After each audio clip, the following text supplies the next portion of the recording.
今日影评争论电影，大家好，我是主持人小丽。今天我们邀请到了北京电影学院表演学院副教授王春子，跟我们一起来聊一聊即将要上映的新电影《不说话的爱》。欢迎您做客今日影评。小丽你好，大家好。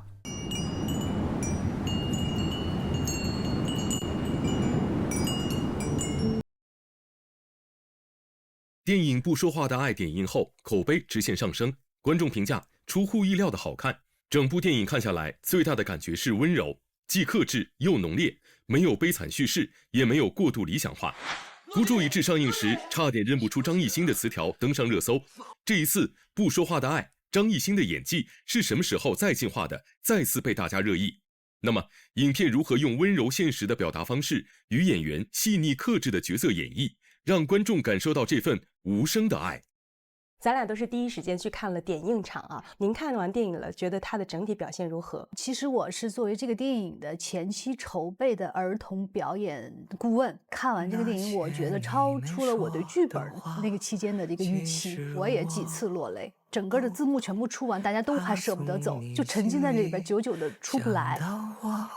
张艺兴他饰演的这个胡子拉碴的聋人的父亲，他更多的依靠的是这种比较克制、比较细腻的无声的这种表演。无声的语言。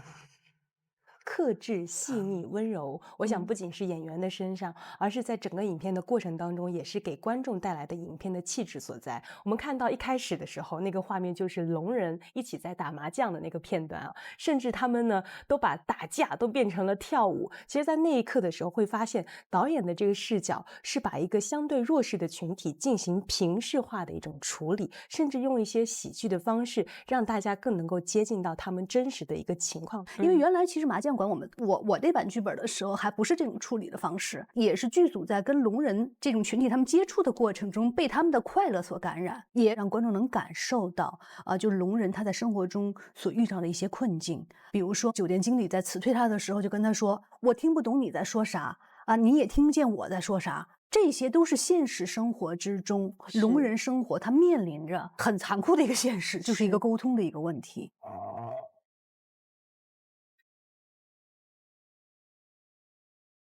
所以这个聋人的困境在这种点线面当中被充分的观众感受到了。这一次张艺兴所饰演的听障父亲啊，那无论是听障这个身份还是父亲这个身份，实际上跟他本人的生活都是比较远的，还要和最难搭戏的小朋友来演对手戏啊。您觉得这一次张艺兴他刻画角色刻画的怎么样？我其实当时知道是张艺兴饰演的时候，我还是有点小担心的。我觉得这个角色的难度特别的大，你比如说他的手语，这一个工作你要把它变成你生活中主要的沟通的这么一个方式，其实不容易的。但是我知道剧组他们其实很放心。我还说为啥？因为他的状态非常的好，就每天他会跟着手语指导，一直练到后半夜。他自己想的新台词，他自己就可以把手语加上来，都不用我教了。还有一个跟儿童演员搭戏最难的地方，就是你除了要做对手搭戏的这个准备，同时你还要引领他。而且孩子演戏，他其实就是一个真字，面对一个真字的时候，所有的技巧就都没有用了。他在这部戏里面，他很多的戏都是跟儿童演员在搭，而且呢，我觉得两个人配合的还是不错的。那接下来我们一起来看电影当中的几个片段，邀请您从表演的角度为大家来分析一下。你是想和妈妈一起生活呢，还是想和爸爸一起生活？我们的爱偏离后，最后全都消失不见。是我不小心揉碎了眼的光。我不太同意那个字幕上写的是不想让女儿担心啊。我觉得他特别打动我的是他的那个一笑啊，从充满期待，然后一下期望落空，一个自嘲。但是呢，当他看到孩子跟着妈妈走了之后，现在呢他是反应比较懵。其实针对前面就想留住孩子，而且他做了一系列的努力，到这个时候失败了，应该混杂着更多的一些自责、内疚、无助，觉得会更有层次，更加丰富。我们再来看下一段。这场戏我真是哭崩了。对，这场戏是估计是所有观众的大哭点。我没有不要你，我想永远和你在一起。哇，这段我觉得他哭得好真，那个小孩。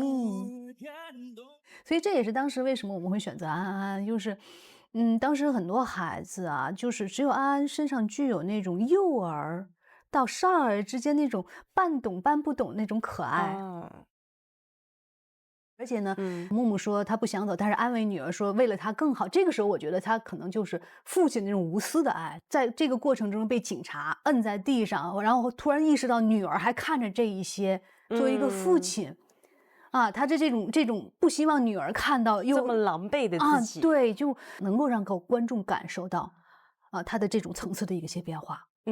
好，我们来看下一段。这是法庭戏当中的。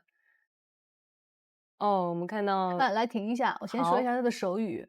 我觉得你看哈，其实他对手语上的这种表现，其实他有自个儿的想法。你比如说这一段，他的手语的动作其实是很沉重、比较缓慢，但是你看之前他与女儿互动的时候，那些手语都很轻快。轻快。对，你这个时候的人物感觉还是很准确的。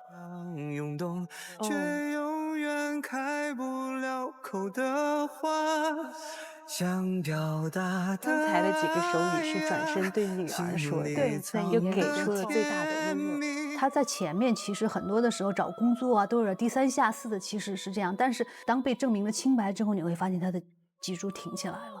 我觉得这个变化很细微，但是非常好。有一点啊，因为我永远忘不了我父亲看我的眼神，充满了慈爱、欣赏、练习，怎么看怎么都不够，那种从眼睛里边，从整个的表情那个笑容渗透出来的那种满满的宠溺的爱我觉得如果在这个里面如果再更多，我觉得就会更打动人。